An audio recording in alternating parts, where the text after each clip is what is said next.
Ahí está, ya regresó. ¿Ya me escuchan? ¿Me escuchan, hermanos? Ahora Estás un sí. complot. Ay, hermanos, me disculpo. ¿Saben qué es lo que pasó? Yo de una manera muy ingenua dejé mi computadora, no la tenía conectada, entonces se empezó a poner un poquito lenta, pero no sabía exactamente por qué estaba actuando de esa manera, pero bueno, gracias a Dios no se desconectó toda la llamada. Ok, entonces me explico lo que estaba diciendo, hermana, yo sé que ahorita se me cortó no solo la llamada, sino que hasta se me desenchufó la mente, no sé por qué. Entonces, no sé, sí tiene sentido lo que dije, hermana. Sí, sí, gracias. O sea, pues, resumiendo, entiendo de que usted nos dice que es una forma contraproducente de poder dar el evangelio, mejor sentarnos cara a cara con las personas y hacer ese proceso de discipulado que debe de ser. Exactamente, sí, porque como les digo, o sea, en las redes sociales hay mucha gente que nos está viendo, nos está leyendo, y no sé, no, es como, por ejemplo, eh, ¿de qué sirve? O sea, por ejemplo, es que estoy comenzando una nueva relación con este muchacho, con esta muchachita, en el caso de mujer u hombre, pero todo es en Facebook. No te puede, o sea, es casi imposible. Tienes que estar con la persona ahí para poder conocer, poder interactuar. Yo pienso que en este tipo de situaciones también, y desafortunadamente las redes sociales han dado pie a mucha arrogancia, a mucha petulancia, a querernos hacer creer los que, oh, yo me gradué de tal seminario, de tal lugar, pero si no tenemos humildad, y yo se los digo, porque yo cometí y he cometido muchos errores de este tipo, de estarme ahí en discusiones y todo eso, no llegan a nada, no llegan a nada. Lo mejor es compartir la palabra de Dios, si hay algo profundo que compartir, algo teológico, algo reformado, gloria a Dios. Y nuevamente, como les decía, no porque seamos reformados somos especiales o algo así, simplemente nosotros clamamos lo mismo que los hombres y mujeres de Dios a través de la historia, los reformadores, los puritanos, los padres, o sea, sola escritura, sola Cristo, sola fide, sola gracia, solo Dios gloria, o sea, eso es lo que nosotros creemos. Mario Soto, ¿querías decir algo, hermano? Sí, más que todo quería aportar algo al comentario que hicieron las hermanas. Me parece muy convincente. De hecho, una pregunta genial porque actualmente pues yo seguía a un pastor reformado, de hecho, pero que ahora solo se ha dedicado a borbandear, supuestamente a exponer los errores y todo, pero se cae en ese juego que ya se presta más al morbo que otra cosa, pues que de repente aquel le dijo esto a este pastor y empieza con ese jueguito. Entonces claro, eso al final se pierde el objetivo de lo que realmente debería de ser el por qué estudiamos. Pues. Yo creo que no solamente es decir, bueno, yo tengo la razón, sino que se trata de exponer bíblicamente lo que nosotros creemos, por qué creemos y no de estar atacando a X pastor. Claro. Sí. Y es algo que yo he notado que es un pastor muy famoso ahora que se ha dedicado a hacer este tipo de videos, a atacar pastores. Sí, eso, y sabes que eso, o sea, también, yo creo que hay momentos y lugares donde se tienen que exponer ciertos errores doctrinales importantes. Sí hay diferencias, incluso con algunos hombres de Dios, predicadores, teólogos conocidos, sí hay algunas diferencias importantes. Vaya, definitivamente no los hace herejes porque no están negando temas fundamentales. Y ese tipo de conversaciones en su contexto y en un momento indicado sí se pueden abordar. Pero cuando es nada más público y nada más se quiere hacer por atacar, y nada más para ganar puros likes, como diríamos, para ganar más vistas, más... en primer lugar, el Señor no va a ser glorificado a través de eso. No está siendo glorificado el Señor, sino que nosotros estamos siendo glorificados y ya a partir de ahí el Señor no va a bendecir algo de ese tipo. En segundo lugar, nuestro propósito es edificar a otros hermanos y las redes sociales sí, definitivamente pueden llevarnos a cometer esos errores, ¿no? De que todo se centre en mí en lugar de que se centre en Cristo. Y queremos que nuestros hermanos crezcan a la imagen y semejanza del Señor. Ahora, supongamos que estamos en un estudio bíblico, supongamos que estamos aquí hablando de ciertas diferencias teológicas. Como es un contexto que se presta, aquí sí podemos hablar con madurez, sabiamente. Mira, estas enseñanzas no creo que están muy bien, estas tampoco, estas sí, ¿por qué? Porque en el grupo estamos mentalizados y se presta esto, ¿no? No cualquier persona lo está, y no que estamos hablando en secreto, no estamos haciendo eso tampoco, sino que es el contexto en el que se maneja. ¿Sí me explico, hermanos? Bueno, hermanos, hermanas, son 9:10 aquí en la Ciudad de México. ¿Qué les parece si nos tomamos otro break de 10 minutitos, nada más 10 minutitos? Por favor, vuelvan a conectarse a las 9:20, no sé qué tiempo estén ustedes, en 10 minutos, 9, 10 minutitos. Y ahorita los veo para terminar esta parte de Y que les está estaba en el hablando. tiempo ¿Qué? de los días de la mamá, que se Ahorita regresamos, hermanos. los sueños. Mamá, yo ya tengo sueño, que otro ratito van a salir. Ay, Dios mío.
Bueno, regresamos a nuestro estudio.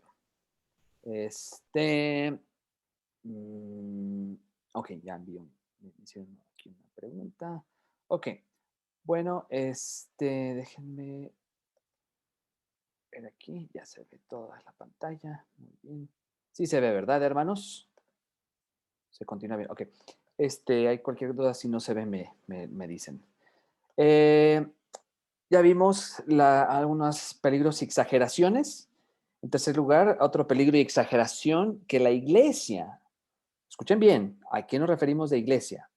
Que la iglesia, el verdadero pueblo de Dios, los verdaderos creyentes, no es necesaria y carece de valor para el entendimiento de la escritura. Creo que va muy relacionado de lo que estamos hablando. ¿A qué nos referimos con esto? Bueno, este es precisamente el argumento que muchas sectas utilizan para desarrollar falsas enseñanzas. El error que cometen es que se quieren independizar tanto, o sea, volverse rígidamente exclusivistas, o sea, se quieren separar tanto de tradiciones sanas, tradiciones bíblicas, entendimientos bíblicos de la escritura y alejarse de hombres fieles de Dios a través de la historia de la iglesia que han enseñado y a que llegan a actitudes erróneas y en muchos casos a herejías. Por ejemplo, hace muchos años surgió un movimiento, el cual no recuerdo muy bien todos los detalles, pero en este movimiento, al menos en Estados Unidos, querían separarse tanto de lo que hemos aprendido a través de la historia, a través de grandes hombres, mujeres de Dios también, que quisieron conocer algo nuevo, quisieron comenzar algo casi desde cero. O sea, ya no quiero escuchar nada de lo que la historia de la iglesia me dice porque yo quiero entenderlo todo desde mi perspectiva. Bueno, pero espérate, hay una razón por la que tenemos una gran cantidad de literatura, de material. Entonces, estas personas se quisieron independizar tanto de estas tradiciones, de estas enseñanzas, que obviamente comenzaron un movimiento que, en primer lugar, fue muy cuestionado, fue muy polémico. En segundo lugar, nada más causó problemas. Y en tercer lugar, no duró ni 10 años. Ahorita ya ni existe. Entonces, ahí está, porque quieren independizarse tanto. Michael Kruger, un profesor de Reformed Theological Seminary, de donde yo estoy haciendo mi doctorado, ahí está el hermanito, dice lo siguiente: por supuesto, como muchas convicciones cristianas fundamentales, la doctrina de la sola escritura a menudo ha sido malinterpretada y mal aplicada. Desafortunadamente, algunos han utilizado sola escritura como una justificación para un tipo de individualismo. Yo, Dios y la Biblia y nada más. O sea, yo solito con mi pura Biblia y Dios y ya, que nadie me moleste.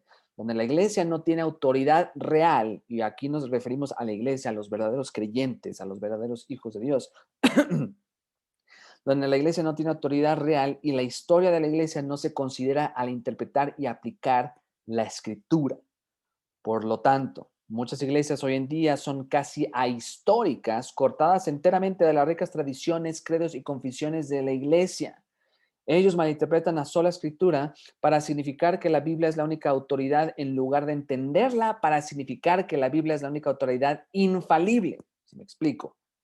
Irónicamente, tal enfoque individualista, exclusivista, yo también diría ahí, realmente socava la doctrina misma de sola escritura que está destinado a proteger, al enfatizar. ¿Por qué? Porque nosotros obviamente a través de las confesiones, a través de los credos, a través de las tradiciones bíblicas, protegemos la sana doctrina. Estamos defendiendo la sana doctrina. No estamos queriendo crear un tipo de rama nueva. No. Queremos tener consistencia y continuidad con lo que hemos recibido a través de tantos años desde los apóstoles y desde el principio. Al enfatizar la autonomía del creyente individual, uno se queda solo con conclusiones privadas y subjetivas sobre lo que significa la escritura. No es tanto la autoridad de la escritura la que se valora como la autoridad del individuo. Y eso es lo que sucede, de acuerdo a lo que está diciendo aquí el hermano Kruger, es que cuando se quieren independizar tanto, realmente ya no es tanto la autoridad de la escritura, sino la autoridad mía. O en algunos casos, es la autoridad de mi pastor, de lo que mis pastores dicen. Bueno, no, espérense. ¿Es la escritura o no? Así de simple. Y de hecho, un profesor una vez me dijo, ¿sabes qué? Hay veces que si tú estás interpretando, estás estudiando la escritura, si tú estás haciendo tu exégesis, tu estudio, y llegas a una conclusión que nunca nadie ha tenido antes de ti, generalmente es una herejía. Generalmente es una herejía porque te está saliendo. O sea, hay una razón por la que tenemos un Espíritu Santo, hay una razón por la que Dios ha provisto estudios y herramientas para prepararnos, para que haya consistencia, haya protección de la verdadera y sana doctrina. Este peligro se puede presentar aún en iglesias donde se enseña la sana doctrina. Por ejemplo, desechan lo que hombres de Dios han enseñado a través de la historia, ya que no están alineados con sus presuposiciones bíblicas. O sea, como este hermano es de esta postura bíblica, como este hermano es presbiteriano, pues yo no lo voy a leer. No, como este hermano es bautista, pues yo no lo voy a leer. Como este hermano es luterano, pues sabes que él no sirve de nada. Nada más, espérense. Si todos estamos exaltando a Cristo, si todos somos nacidos de nuevo, somos verdaderos hijos de Dios y estamos exaltando la autoridad de la Escritura, entonces hay algo que podemos aprender de estos hermanos. Providencialmente, el Señor ha utilizado a grandes hombres, teólogos, predicadores, evangelistas, maestros, aunque no lo crean, aún filósofos cristianos, como lo fue Isaac Watts. Últimamente también los apologistas en cierta manera son filósofos cristianos, como lo fue Francis Schaeffer, este hermano reformado muy bueno que también daba clases ahí, John Frame.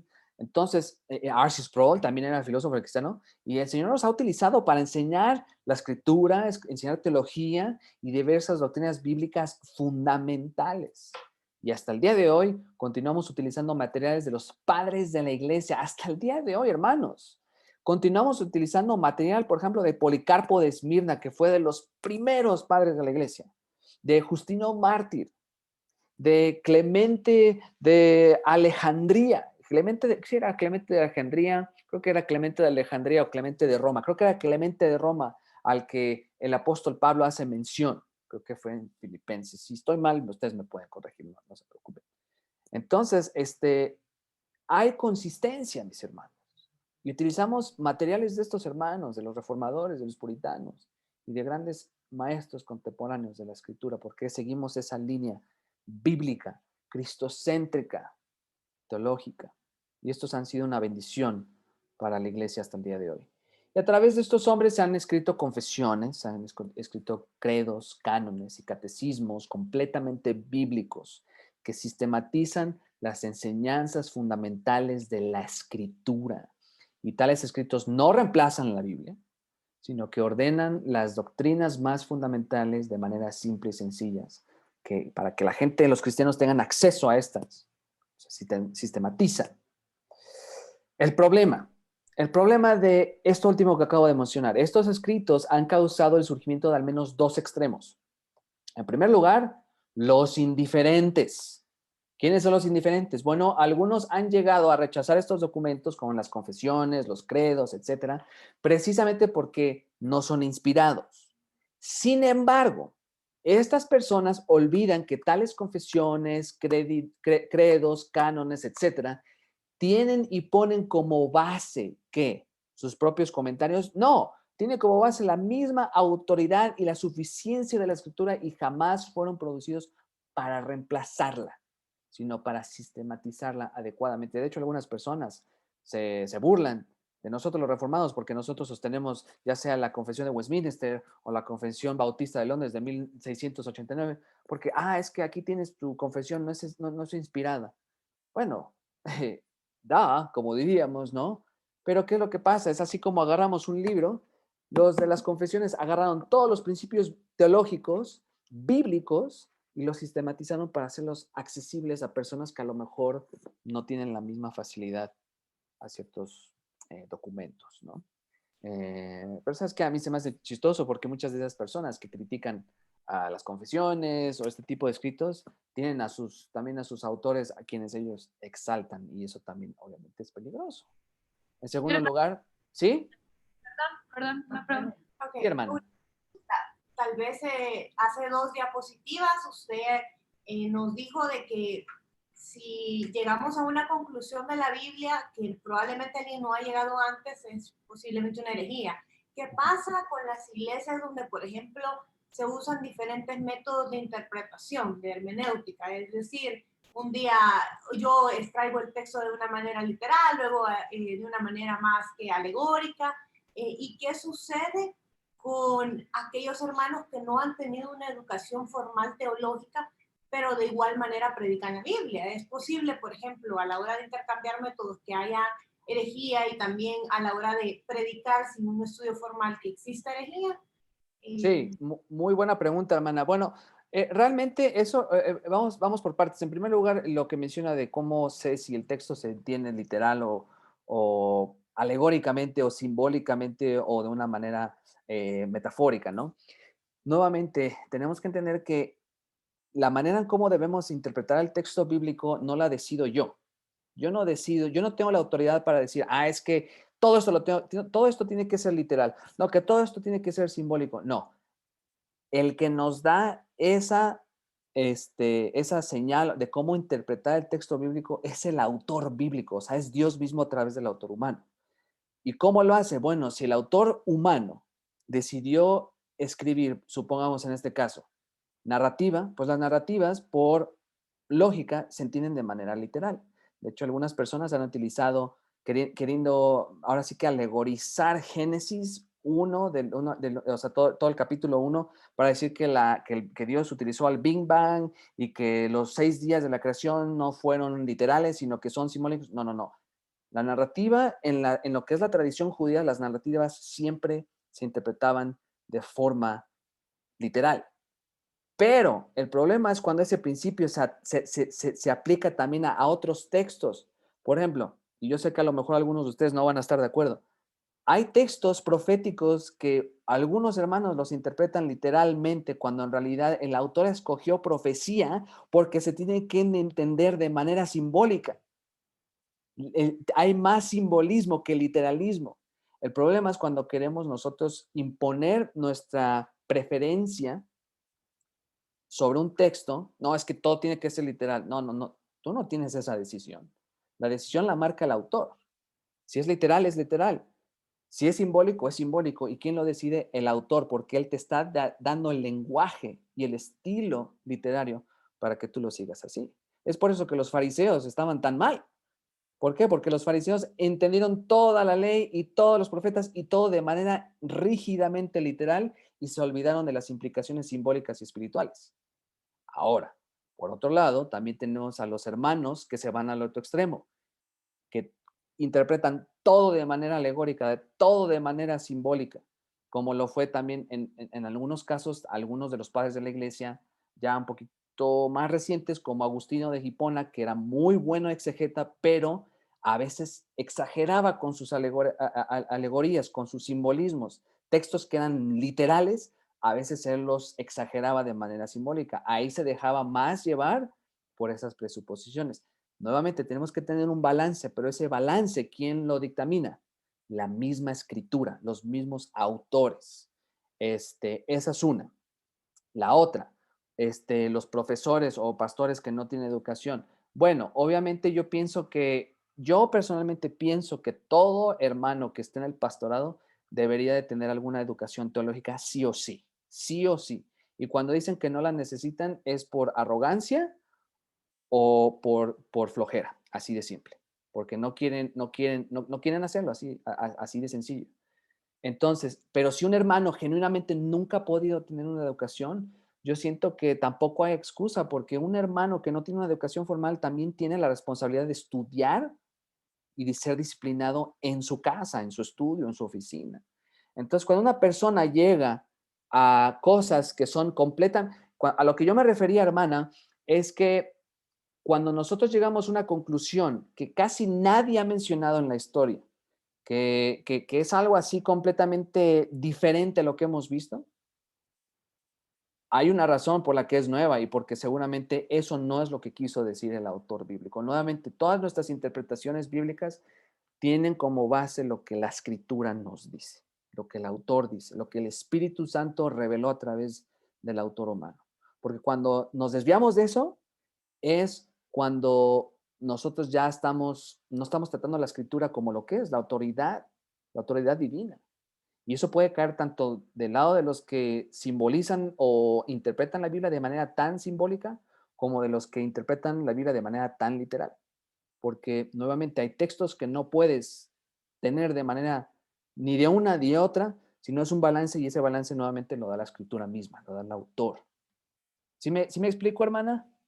Sí, sí, muchísimas gracias. Sí, hermana. Pastor, Sí. Pastor, una consulta abonando un poquito a ese tema que usted tiene ahorita. Sí, hermano. Siempre he tenido, no problemas, pero he escuchado varias versiones, por lo menos donde dice Génesis 6, 1. Y vieron los hijos de Dios que las hijas de los hombres eran bonitas y tomaron para sí mujeres. Unos dicen que fueron ángeles. Hay varias versiones. Sí. Conforme a lo que usted está hablando ahorita, lo puedo tomar alegóricamente, puedo caer en una herejía. No, Pero si lo agarro literalmente. No, es que de hecho esa es la cosa, hermano. Creo que cuando tomamos el texto, nuevamente, ¿qué literatura está utilizando o qué género está utilizando Moisés para redactar Génesis? No está utilizando alegorías, no está utilizando simbolismos, aunque hay algunos simbolismos y metáforas en algunas explicaciones, no significa que todo debe ser así. Nuevamente, ese texto, aquí también nosotros tenemos que entender el tipo de lenguaje que el autor está utilizando, porque ese término de los hijos y las hijas de Dios se puede entender, por un lado, se puede entender como reyes, como gente muy poderosa, o también se puede entender como los ángeles, ángeles caídos en ese contexto. Entonces, hay un par de posturas, no son tantas, o sea, no podemos decir que esos hijos de Dios eran alienígenas, que eran seres de otros planetas. El texto no dice nada de eso. Entonces, ¿cómo podemos entender ese texto? ¿Qué es lo que dice la Biblia de la misma Biblia? Hay otros textos, por ejemplo, creo que es en Job, cuando vienen todos y se reúnen ante la presencia de Dios, incluyendo Satanás. Los hijos de Dios. ¿Cómo que los hijos de Dios? Pues es un término que se les asignaba también precisamente a los ángeles. Entonces, ahí el peligro es quererlo alegorizar en el sentido de que, pues yo le voy a dar mi simbolismo que a mí que yo quiera. No podemos hacer eso, porque el autor ya nos está demostrando que es una narrativa histórica. Si el texto fuese a una profecía, tendríamos que ver el contexto de la profecía, porque las profecías siempre apuntaban a algo futuro. ¿Y qué era ese algo futuro o ese alguien? Cristo, el cuerpo de Cristo, la iglesia, la eternidad. Entonces, siempre tenemos que analizar el texto bíblico e interpretar el mismo texto bíblico con el texto bíblico. No podemos sacar nuestra interpretación porque ahí precisamente sí estaríamos cayendo en interpretaciones erróneas. Pero desde su punto de vista, hermano, ¿eran hijos de Dios o eran ángeles? Así que se quieren meter en problemas. Hermano, a lo mejor te voy a rescatar. Te voy a rescatar de eso, hermano, porque digo, para no desviarnos tanto del tema, porque creo que sí ya. Pero bueno, un comentario aquí. Creo que es importante para todos los hermanos que puedan también meterse a lo mejor a un curso de hermenéutica, que les va a poder ayudar a poder identificar los libros, en qué gramática o cuál es la forma de escritura, ¿no? Por ejemplo, hay mucha gente que comete errores y esto es muy importante porque se interpretan los libros, por ejemplo, el libro de los Hechos, pues es un libro narrativo, ¿no? Histórico. Y muchas iglesias lo toman ese libro como para mandatorio, como decir esto es mandatorio para la iglesia y quieren replicar muchas cosas que sucedieron en el libro de los Hechos, siendo que es un libro que está contando la transición, ¿verdad? De los judíos al cristianismo o cómo la iglesia fue formada. Y entonces no se puede replicar o se toma el libro de Proverbios como un libro de promesas, ¿no? Y se piensa que son promesas para nosotros, siendo que es un libro de sabiduría, ¿no?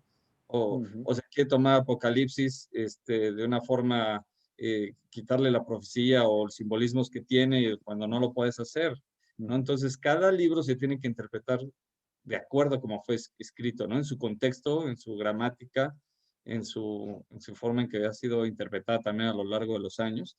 Y también ese es uno de los grandes errores que tiene la iglesia actualmente y desde el principio, ¿no? Que la tanta alegorización de los textos, que fue lo que llevó a los reformadores precisamente a tener que ir nuevamente a los textos originales porque se había caído en el error de estar alegorizando los textos y los libros para todo, de tal forma que ya pues todo era de la opinión de cada quien, ¿no? Prácticamente ya no había una forma de ponerse de acuerdo. Y eso es algo muy peligroso que tenemos que tener mucho cuidado, de no tomar libros históricos, para empezar, como mandatorios para la iglesia. Eso también pasa mucho con el Antiguo Testamento. Muchas cosas de las que se hablan en los libros desde Génesis, todo el Pentateuco, por ejemplo, cuestiones que era para el pueblo de Israel, muchas cosas se quieren pasar hoy en día para la iglesia, y eso es un grave error, ¿no? Sí, Entonces, sí, sí sí. hay que tener muchísimo cuidado con eso. No, muchas gracias, Gunther, y tienes toda la razón, porque ahorita dijiste unos términos que son cruciales para nuestro estudio de la Biblia. ¿Qué es lo que dice el autor? ¿Cuál es el contexto histórico? ¿Quién es la audiencia? Pero también, obviamente, hay que entender ese género literario, porque, por ejemplo, como lo que decía aquí Gunther, y de hecho el hermano Steve Lawson una vez lo dijo, a veces utilizamos textos descriptivos, o sea, son descripciones de eventos, y los interpretamos como prescripciones para nosotros el día de hoy, cuando en realidad no son así. Y obviamente es por eso, como decía el hermano, hay que estudiar hermenéutica. Y de hecho aquí en Seminario Reformado Latinoamericano y también en otros seminarios enseñamos hermenéutica para entender estos puntos claves y siempre llegar a cómo interpretar el texto de una manera bíblica, una manera sana y sobre todo también una manera cristocéntrica, de una manera conforme al contexto histórico, al autor, etcétera, etcétera, etcétera. Muy bien, muy bien. Bueno, déjenme ver aquí. Sí, vamos a ver rápidamente esta sección. Los fanáticos en cuanto a los hermanos que agarran las confesiones, los credos, este tipo de teologías sistemáticas, por decirlo así.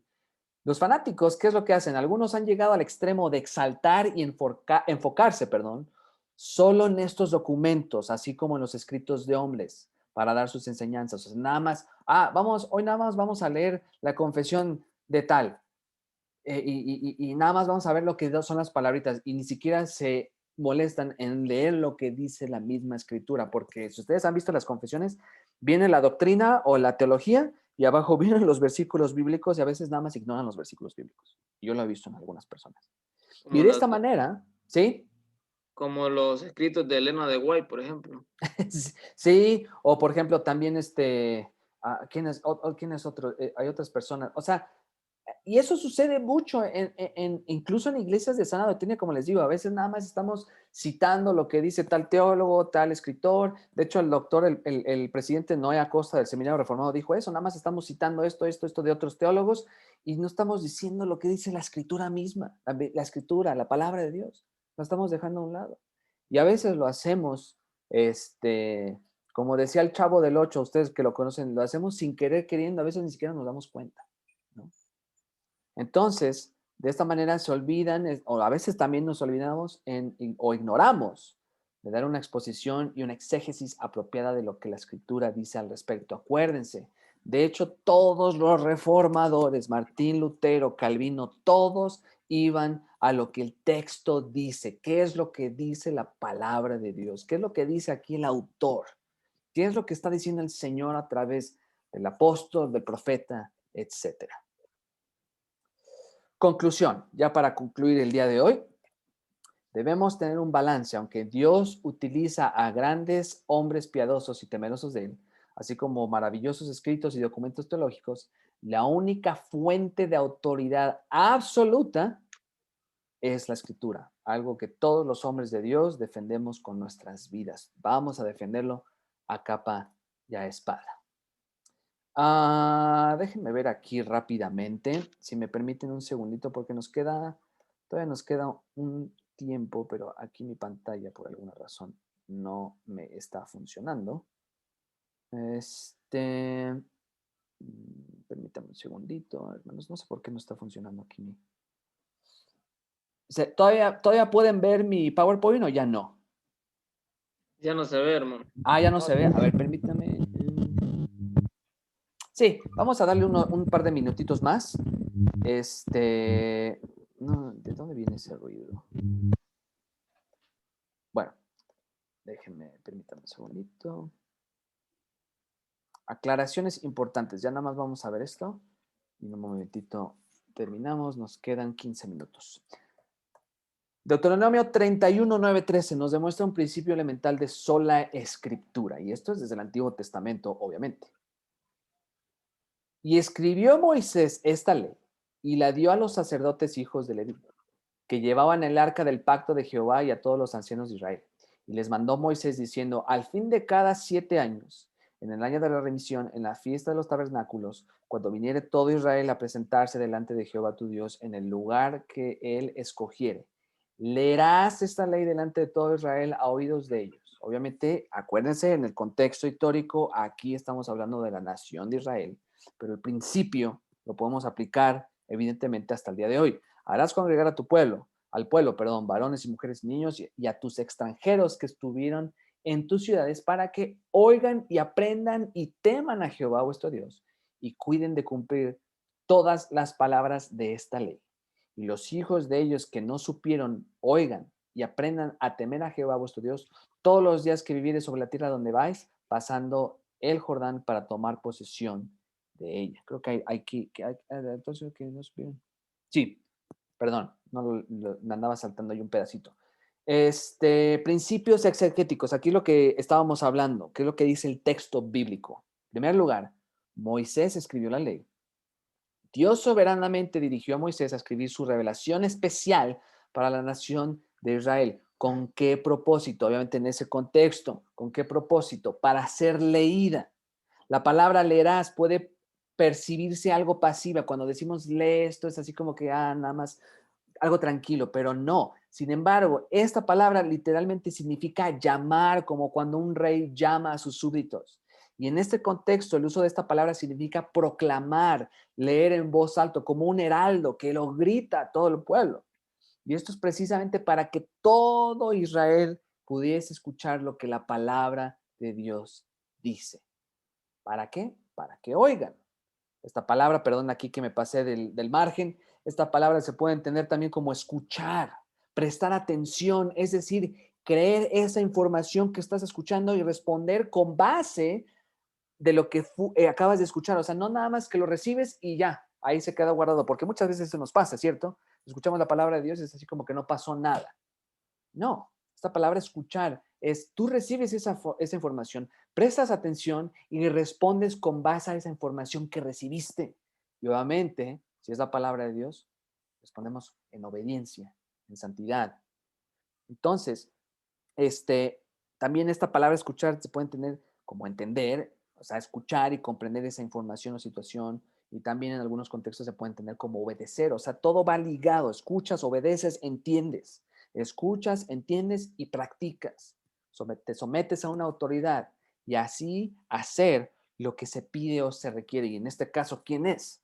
Obviamente nuestro Señor, y en el contexto, obviamente Dios, el plan de Dios, obviamente, bueno, soberanamente Él permitió y les dio un rey humano que fue Saúl, el primer rey. Ok, ¿quieren a su rey? Ahí está.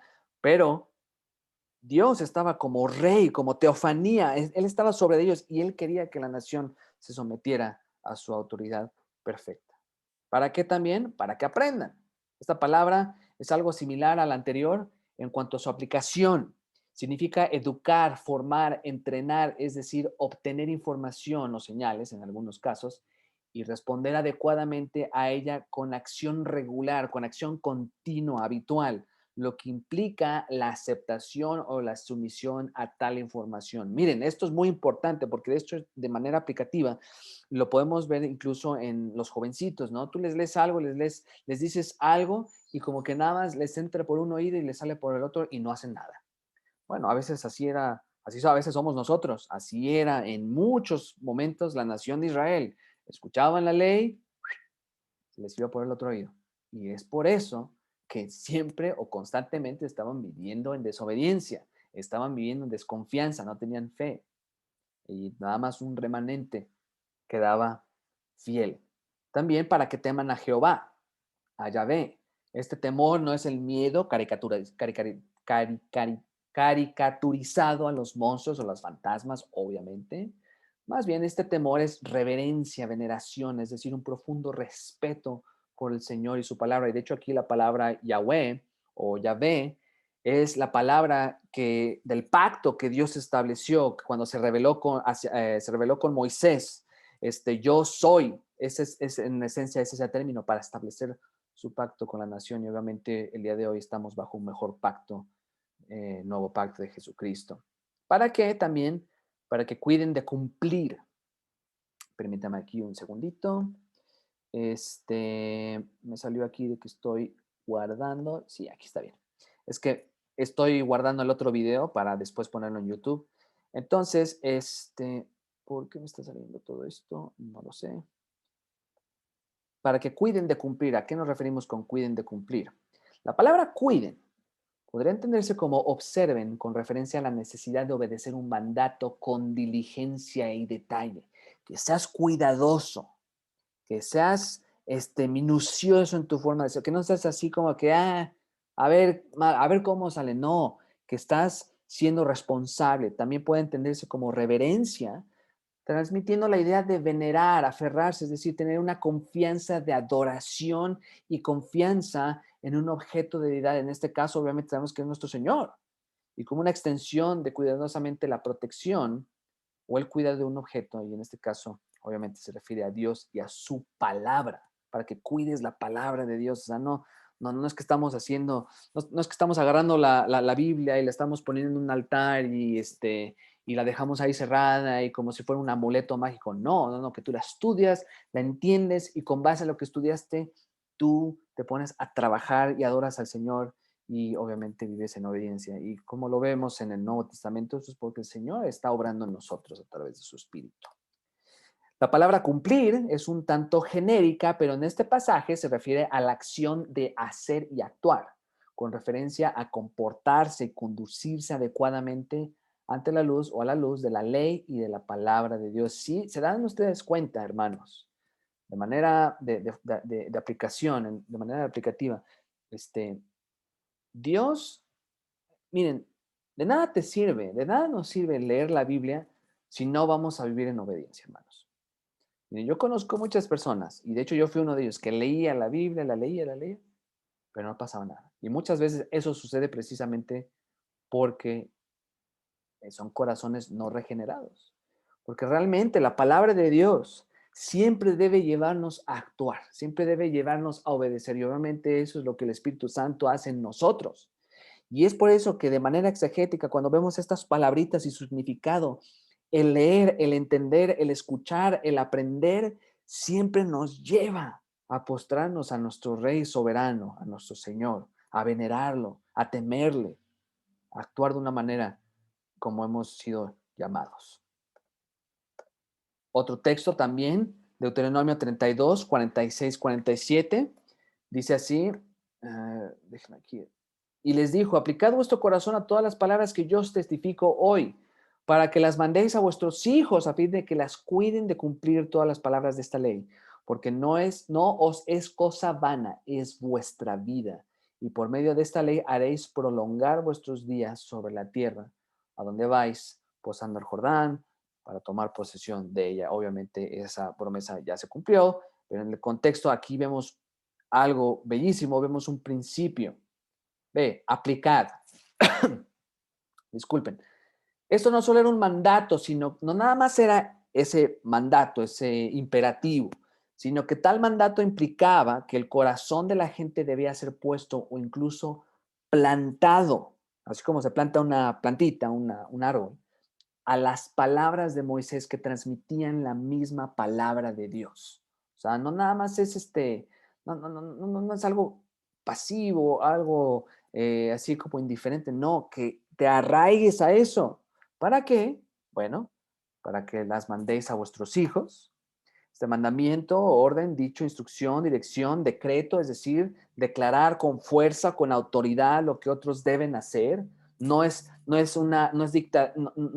dictaduría, se dice así, no es que estás actuando como un dictador, una dictadora, no, esto es un mandato de Dios. Y en este sentido, los padres de familia tenían la obligación, tanto legal como espiritual, de mandar a sus hijos a que ellos observaran, veneraran, se sometieran y obedecieran la ley de Dios. En ese contexto histórico, obviamente legal. ¿Por qué? Porque era la ley para toda la nación, ¿no? No es cosa vana, es vuestra vida. La palabra de Dios no está vacía ni es sin valor. Tampoco son fantasías, leyendas o mitos, sino que es la revelación perfecta de nuestro Señor.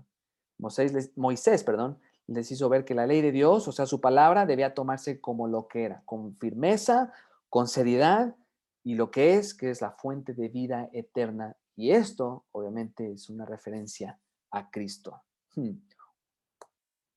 Bueno, esto lo vamos a dejar para mañana, la revelación y la neortodoxia.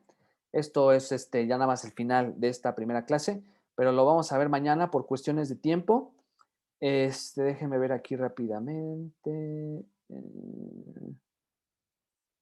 ¿Alguno de ustedes tiene que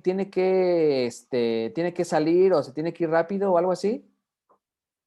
¿No? Bueno, ¿saben qué? Vamos a ver esta última parte rápido. Ya les había dicho que no, pero nada más para que nos vayamos con esto. Vean, hermanos, ¿a qué nos referimos con esto de la neortodoxia? Vean. Esta sección la tomé de Steve Fernández, capítulo 3 de la revelación en la neortodoxia de la Biblia, la palabra viva y suficiente de Dios. Un documento muy, muy bueno que encontré. La postura neoortodoxa. Esto es lo que dicen los neortodoxos. La Biblia, o sea, que no es nada más ortodoxo, lo tradicional, lo que creemos, sino que ya es nuevo, otras interpretaciones, hay algo medio raro. Que la Biblia se hace revelación cuando es usada por Dios para llevarnos a un encuentro personal con Él. O sea, que no es la palabra de Dios, sino que se hace revelación cuando es usada, cuando Dios nos lleva a ese encuentro personal. Obviamente esto es lo que ellos creen. Esto es lo que dice un teólogo, obviamente un neoortodoxo. Hemos de insistir en afirmar que la Biblia es más que testimonio humano de la revelación. Es la revelación mediada por la agencia de palabras humanas. No es en sí y por sí misma revelación divina. Vean, escuchen eso. Qué peligroso lo que está diciendo este sujeto.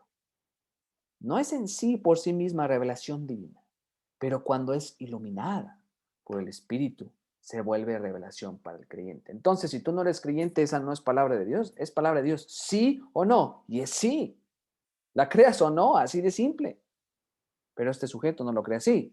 Pero no podría en ningún modo volverse revelación si no estuviera incluida en el acontecimiento de la revelación. La Biblia no es simplemente señal que apunta a la revelación, sino que mediante la acción del Espíritu se vuelve fidedigna, portadora de revelación, vehículo o conducto de verdad divina. En otras palabras, la palabra de Dios es subjetiva y es conforme a lo que yo experimento, cosa que obviamente no es bíblico.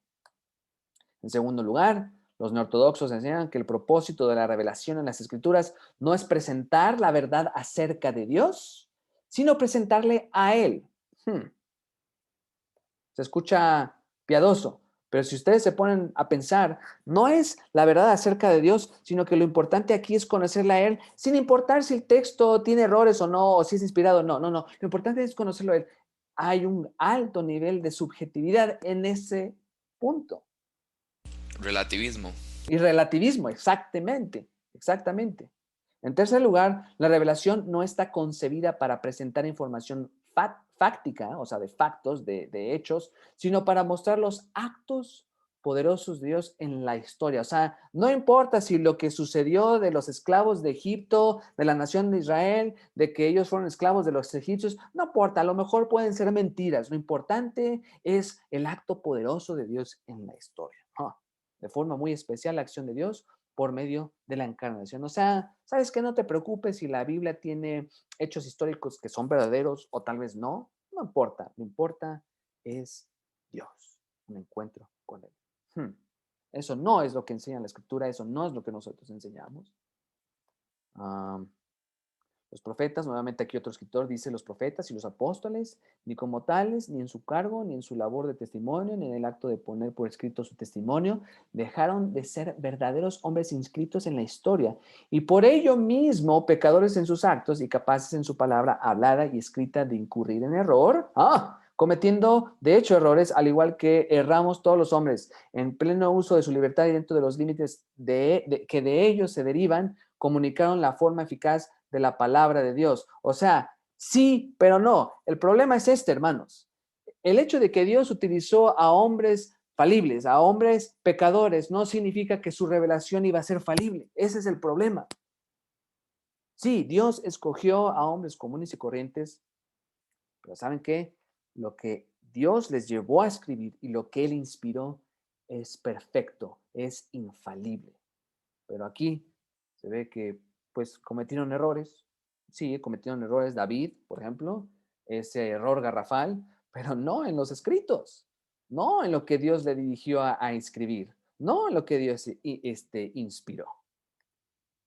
Las ideas ahí vertidas presentan una verdad parcial en lo que este escritor dice, que es Karl Barth, que es muy conocido por muchos y que a muchos tiene cosas interesantes, pero esto es peligroso.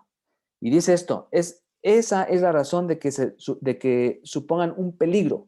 Entran además en conflicto con el propio testimonio bíblico de que la revelación es una verdad objetiva de parte de Dios, independientemente de que el lector lo haya o no experimentado. Y ese es el problema. El problema con estos escritores de los neortodoxos o incluso de los neoliberales, los liberales, es precisamente de que todo es subjetivo, es relativo, como ahorita dijo nuestro hermano Wilmer. No, la palabra de Dios es objetiva, que nosotros, por nuestro pecado, a veces no la podemos entender como es, esa es otra cosa. La doctrina o mensaje, este es otro teólogo, bueno, es el teólogo que hablé al principio de esta sección, también neortodoxo, dice, la doctrina o mensaje de la Escritura, que es infalible e inerrante, está inscrita en el testimonio histórico y cultural de los distintos autores. En todo lo proclamado, por ellos no hay ni cabe error alguno, lo que no quiere decir que ellos estuvieran libres de falta en su labor de poner por escrito datos concernientes tan solo a la historia o cuando reflejaban una cosmovisión superada en la actualidad. O sea, en otras palabras, en esa sección lo que está diciendo aquí este señor es que sí, la escritura es infalible e inerrante, pero los autores pudieron escribir cosas erróneas. O sea, ¿a qué estamos jugando? Las escrituras, continúa diciendo, son por entero confiables en su mensaje y en su intención, cualidad que ha de adscribirse al espíritu y no a la mera letra. O sea que nosotros confiamos en la Biblia no necesariamente por lo que los escritores escribieron, sino porque el espíritu nos lo dice. O sea, se escucha, si ustedes se dan cuenta, se escucha esto algo muy piadoso, muy bonito, pero cuando nos ponemos a analizar realmente lo que estos autores están diciendo, están acechando o están, ¿cómo se dice? Redefiniendo los conceptos de infalibilidad e inerrancia y están promoviendo algo subjetivo. O sea, nuevamente, no te preocupes si realmente el mar rojo se dividió. Lo que importa es el mensaje de esperanza. No, por favor, ¿qué es eso? Y vean aquí, sin la operación del Espíritu no podríamos percibir la verdad trascendente inherente a las Escrituras. Bueno, obviamente sabemos que si no tenemos el Espíritu Santo no vamos a poder entender la palabra de Dios. Eso es un hecho. Pero aquí se refiere más que nada a una experiencia, a algo casi como un encuentro y no a la objetividad de la revelación de Dios. Después dice, esa es la razón de que el criterio final que ha de aplicarse en su lectura y estudio no sea el propio de sus diferentes escritos, sino el que se desprende de la palabra comunicación divina por la acción impulsora del Espíritu. Las escrituras fueron, están y estarán siempre iluminadas por el Espíritu, ¿cierto? Y aún así, siendo sin duda de importancia capital el subrayar la inseparabilidad del texto bíblico y la revelación, no ha de incurrirse en el error de hacer ambas realidades equiparables. Por tanto, de recordarse, insiste Barth, que los escritos bíblicos no son la... Vean, escuchen esto lo que dijo Barth. Este escritor lo cita, que los escritos bíblicos no son la revelación. ¿Cómo? O sea, ¿son o no son? Los escritos bíblicos no son la revelación, sino que dan testimonio de la revelación y está expresada en términos humanos. O sea, ¿a qué estamos jugando aquí? ¿A lo que yo quiero que sea o no? ¿Lo que siento? ¿Lo que es revelante para mí? De hecho, mi profesor, el hermano Dr. Farnell, de este libro decía que ese era de los errores garrafales de Karl Barth, que decía, es que la Biblia no es revelación, sino hasta que se vuelve relevante para ti. Por favor. Entonces, ¿dónde está la objetividad? Entonces, ¿cómo podemos nosotros llegar con los incrédulos y decirles, ¿sabes qué? Esta es la verdad de la palabra de Dios. Esta es la verdad por sobre todas las cosas. No se puede. Si seguimos la misma lógica de estos sujetos. Distinciones importantes, ya vamos a terminar, mis hermanos, acerca de las escrituras como revelación. La revelación recibida por los distintos escritores humanos fue siempre de carácter objetivo, siempre. Aunque hayan textos difíciles de entender, no los hace subjetivos. Todo es objetivo. No dependió de ninguna manera ni de sentimientos personales ni de experiencias humanas. Era la revelación de Dios, lo que Él quiso revelar y punto. No toda la Biblia fue un acto de revelación a sus distintos autores. ¿A qué nos referimos? Sus propios sentimientos y experiencias no formaban parte de la revelación. O sea, sí, vemos que en los salmos el salmista se ve triste, a veces está feliz, a veces está así, así, pero ¿a qué nos referimos? No porque el autor se sentía más, entre comillas, inspirado, ya eso lo hace más Biblia que lo demás. No, no, no. Nada de esto formaba parte de la revelación. Eso no está para que sea genuina revelación para nosotros. La Biblia, en un sentido técnico, no constituye un registro de la revelación. Únicamente su autor podría decir a qué corresponde la cualidad del registro. Para nosotros ahora todo constituye revelación. Todo lo que tenemos hoy, en este momento, es la revelación de Dios. No puede decirse que la Biblia contiene la palabra de Dios, y ello por cuanto la Biblia es verdaderamente la palabra de Dios en todas sus partes. Es más, de hecho, yo he escuchado hermanos decir, es que la Biblia contiene la verdad del Evangelio, una verdad del Evangelio. No, no es de que tenga una verdad, contiene la verdad del Evangelio, contiene la verdad de la palabra de Dios, y es así y punto. No es nada más que contiene, sino que es la palabra de Dios. En quinto lugar, la Biblia es la revelación objetiva con independencia de que nosotros la creamos y la experimentamos. El hecho de que tú creas algo, ¿no? Ese no es problema de Dios, ese es problema tuyo, de tu pecado. Lo que viene a querer decir que la Biblia no se vuelve revelación al ser entendida cuando nos lleva a experimentar a Dios de forma personal. O sea, a ti lo que tú creas o no, eso es irrelevante, es lo que dice la Escritura. La palabra en sí misma es revelación. La revelación fue entregada no solo en la acción de Dios en la historia, sino asimismo en las propias palabras de las Escrituras que explican y proporcionan el sentido y el significado de esas intervenciones. Dios mismo también te da lo que significa, el sentido, etcétera, etcétera. No todo en la Biblia, ahí dice en la Biblia, no en la Biblia. En la Biblia participa de la cualidad del verdadero, las mentiras de Satanás. O sea, no porque Satanás estaba diciendo mentiras significa que ya son verdad. O sea, ahí también tenemos que usar un poquito el sentido común. O sea, otro ejemplo. Cuando Jesús le demuestra a los fariseos, cuando los fariseos le atribuyen las obras del Espíritu Santo a Satanás, ahí Jesús usa un tipo de lenguaje como diciendo, asumiendo que ustedes están diciendo la verdad. No porque ellos lo estaban diciendo es verdadero, sino que simplemente está registrando lo que estos sujetos estaban atribuyéndole al Espíritu Santo. ¿Sí me explico? Espero que me haya explicado. Es un poquito interesante. Luego les puedo explicar un poquito más. Pero lo que siempre es fiable es el modo en que se presentan las cosas y su intención, o también podríamos decir la intención del autor. Y finalmente la Biblia dice con palabras todo cuanto Dios quiere que sepamos. Esa es la razón de que todas las palabras sean importantes. Dios reveló lo que Él quería revelar y punto. Y cuando nos metemos a temas que Dios no reveló, ahí es cuando nos metemos a problemas, nos metemos en suposiciones, en cosas que no valen la pena. Bueno, final. Hermanos, no sé, ¿tienen algún comentario final, alguna duda? Pueden hablar hoy o callar para siempre. No, no es cierto. No es cierto. Una duda, profe. Sí. Joaquín. Bueno, más bien una opinión para escucharlo. ¿Cree usted que la neortodoxia sí aportó algo para la reforma? Me refiero, por ejemplo, al sentido más específico de Karl Barth, porque es muy liberal para los conservadores, pero para los liberales es demasiado conservador. Sí. Qué buena pregunta. Mira, para empezar, Karl Barth fue mucho más reciente. Fue mucho más reciente. Entonces, para decir que él aportó a la reforma, no estoy muy seguro, pero ese es precisamente uno de los problemas que yo tengo con los que tienen un pie en un lado y en un otro. Mira, yo conozco a muchos hermanos genuinos en la fe que admiran muchísimo a Karl Barth. Yo no soy de ese campo. De hecho, en el momento en que una persona empieza a arremeter con la inspiración, la inerrancia, yo pierdo todo el respeto por esa persona, al menos yo. Pero aportó algo. Si te pones a pensar de manera académica, de manera de académica, escolasticismo, todo eso, puede ser.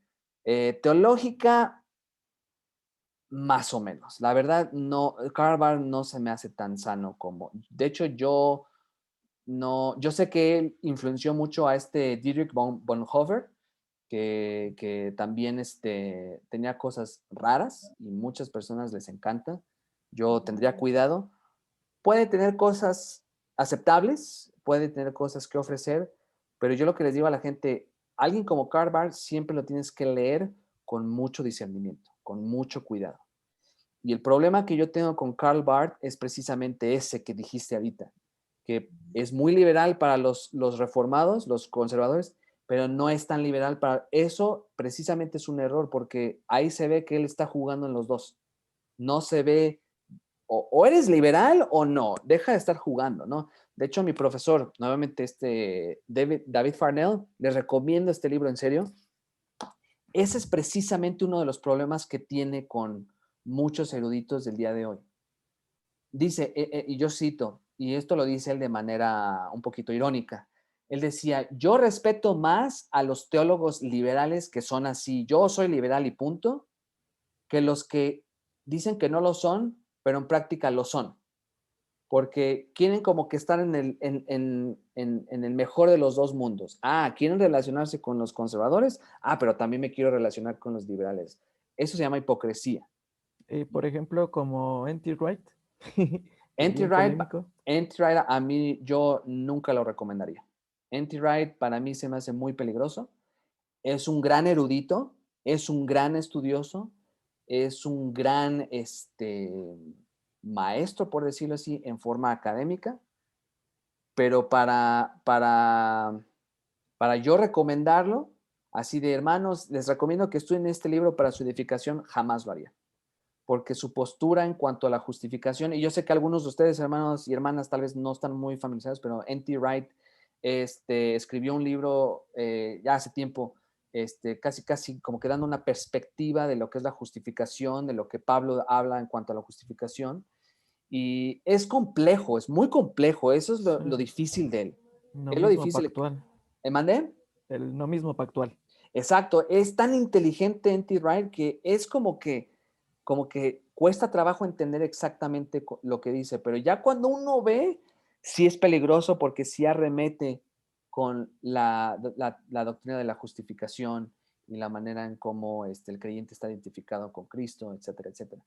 Nuevamente, estamos hablando de cosas académicas. Por ejemplo, un estudiante de un doctorado, si quieres leer N.T. Wright, léelo con discernimiento, ten mucho cuidado. Pero si viene un hermano o una hermana que tienen poquito tiempo en el Señor, en la iglesia, jamás lo recomendaría hasta que la persona alcance un cierto tipo de madurez espiritual. Lo mismo haría con Karl Barth. Ya cuando estamos bien cimentados en la parte, imagínate, hermanos, imagínense, incluso dentro de hermanos ya maduros que llevan muchos años en el Señor, leen algo así medio liberal, que se escucha bien académico, bien sofisticado, y ¡pum!, se van con los liberales y ni siquiera se dieron cuenta. Entonces, yo creo que tenemos que tener cuidado. Entonces, por ejemplo, nosotros sí leímos algunas cosas de N.T. Wright cuando estaba en el seminario, pero no era por recomendaciones para nuestro provecho, sino para que entendiéramos. Y aún así nos costaba trabajo leerlo. Pero creo que tenemos que tener cuidado y siempre leer con mucho discernimiento. Mucho discernimiento. Y que el Señor nos proteja de enseñanzas que no son bíblicas. Una pregunta, profe, sí. En cuanto a esta frase. La Biblia contiene la palabra de Dios. No es totalmente la palabra de Dios, porque allí hablan hombres mentirosos en algunas ocasiones, ahí hablan demonios, habla el diablo mismo. Entonces la Biblia contiene la palabra de Dios, no es que sea totalmente la palabra de Dios.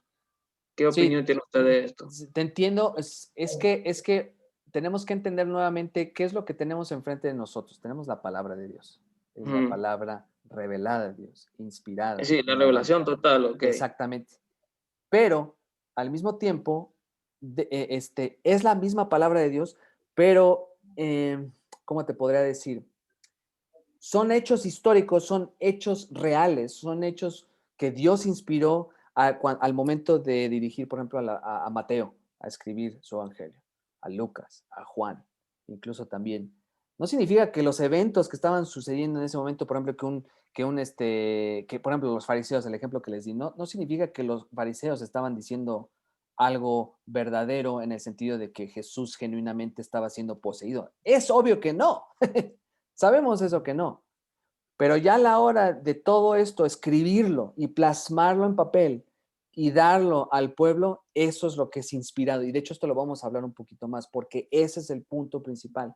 Toda la palabra de Dios revelada, todo lo escrito, todo lo puesto ya en el canon, todo eso es la palabra de Dios. No nada más contiene la palabra de Dios, sino que es la palabra de Dios. Es un poquito, es una línea muy muy delgadita, exacto, es algo muy delgadito, como te digo, muchos se agarran de ahí para irse con un lado, con los conservadores, con los liberales, y andan brincando de un lado a otro. Creo que tiene Iván una pregunta. Bendiciones, pastor, una pregunta con el tema de los neoortodoxos. Sí, hermano. O sea, que dentro de la práctica que ellos tienen, al Espíritu Santo lo ven de una forma intermitente, por lo tanto no tienen la convicción de llegar al entendimiento de la justicia y juicio. ¿O me equivoco?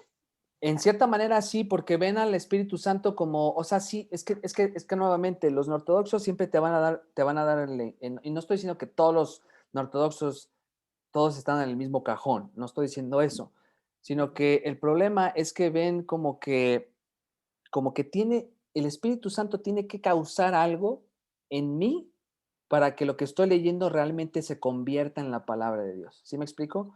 O sea, no es que la Biblia, no es que lo que tenemos aquí realmente sea objetiva la palabra de Dios, sino que esta se vuelve la palabra de Dios cuando el Espíritu Santo de una manera, ¡pum!, me lo hace sentir así. O es que, por ejemplo, un ejemplo.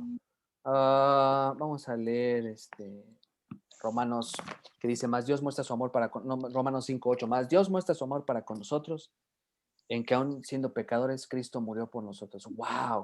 Ese versículo, cómo me gusta, cómo me pega. Por lo tanto, ahora ya se convirtió en la palabra de Dios. Antes no lo era. ¿En serio? Entonces, ¿para qué la tenemos? Entonces, ¿para qué Dios nos dice, la fe es el oír y el oír de la palabra de Dios? ¿Sí me explico? O sea, ¿es la palabra de Dios o no es? ¿Qué es? Es la palabra de Dios y punto. O sea que viven, perdón, o sea que su estilo de vida es sobre la base de sus emociones o dependiendo a cómo se sientan ellos cotidianamente. Sí, mira, en ese aspecto yo creo que estaríamos entrando a algo un poquito más, como una aplicación. Realmente no sé si ellos lo tienen algo así como una experiencia, como algo así. Pero yo diría que puede ser que sea algo también nuevamente subjetivo, o sea, no sé, ahí ya yo no podría saber cómo era el testimonio de Karl Barth, el testimonio de Blossen, el que acabo de leer hace un rato, por ejemplo, Dietrich Bonhoeffer, que también ayudó mucho a los judíos. Él tenía unas posturas en cuanto a la oración muy raras, ¿eh? Y hay muchos cristianos evangélicos que adoran en el sentido de que lo aprecian mucho a Bonhoeffer, pero él decía, no, yo no oro, yo nada más pienso. ¿Qué? Nada más piensas, ¿y eso qué? O sea, sí meditamos en la palabra de Dios, pero ¿Haces lo que dice la Escritura, lo que realmente Dios nos manda hacer, o de dónde te sacas eso, ¿no? Y nuevamente, esa influencia de esa subjetividad, de esa manera, de ese relativismo que a veces entienden ellos. Y nuevamente, no los estoy echando todos, no estoy echando, como decimos en México, no estoy echando al niño con todo y ay, no sé cómo se dice, o sea, no estoy queriendo desechar todo. Tenían cosas buenas, positivas, pero nuevamente tenemos que tener cuidado con lo que leemos, porque nuevamente aquí lo que estamos estudiando es la escritura que tenemos el día de hoy. ¿Es la palabra de Dios, sí o no?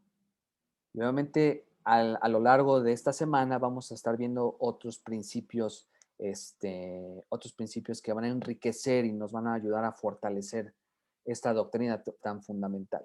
¿Sí respondí tu pregunta, Iván? Perfecto. Ok, más otra duda, si no, vamos a orar. Ya nos pasamos un poquito de tiempo. Entonces, y mañana nos conectamos nuevamente. ¿Sale? Padre Santo, te damos gracias por este día que nos diste. Qué bello es poder interactuar con mis hermanos, algunos hermanos y hermanas a quienes no conozco en persona, pero gracias a tu Espíritu estamos unidos bajo un mismo Señor, en un mismo cuerpo. Y Padre Santo, te pido que este material sea de mucha bendición para ellos, así como lo es para mí. Y Padre, yo te pido que nos ayudes a defender tu palabra, a estar firmemente cimentados en lo que tu palabra perfecta, inerrante, dice, Señor. Por favor, te pido que nos mantengas firmes en la fe. Y Padre Santo, ayúdanos a ser fieles. En el nombre de Cristo Jesús, danos una bonita noche. Todo esto te lo pedimos en el nombre de tu Hijo amado. Amén. Bueno, hermanos, que el Señor les bendiga. Ya recibí un par de correos aquí en cuanto a algunas dudas. Si tienen otras dudas, les animo a que también me puedan escribir. A veces, a lo mejor me puedo tardar un poquito en contestar, pero con confianza. Cualquier duda, aclaración, aquí me confundí, me dio pena decir esto aquí en clase, no sé. Estoy para servirles, ¿sale? Bueno, hermanos, nos vemos mañana a las 6. Yo les mando la liga, tal vez hoy en un ratito yo se las mando por correo. Ya me escribieron todos, o si no, yo le puedo hacer de la misma manera. Le escribí a al hermano Isaías Martínez y él les envió la liga a todos ustedes. A los que están aquí en México, yo se las mando por correo y nos vemos mañana, Dios mediante. ¿Sale? Que Dios les bendiga. Bonita noche. Hasta luego. Hasta luego, hermano. Feliz noche, Hasta pastor. luego, hermano. Buenas noches.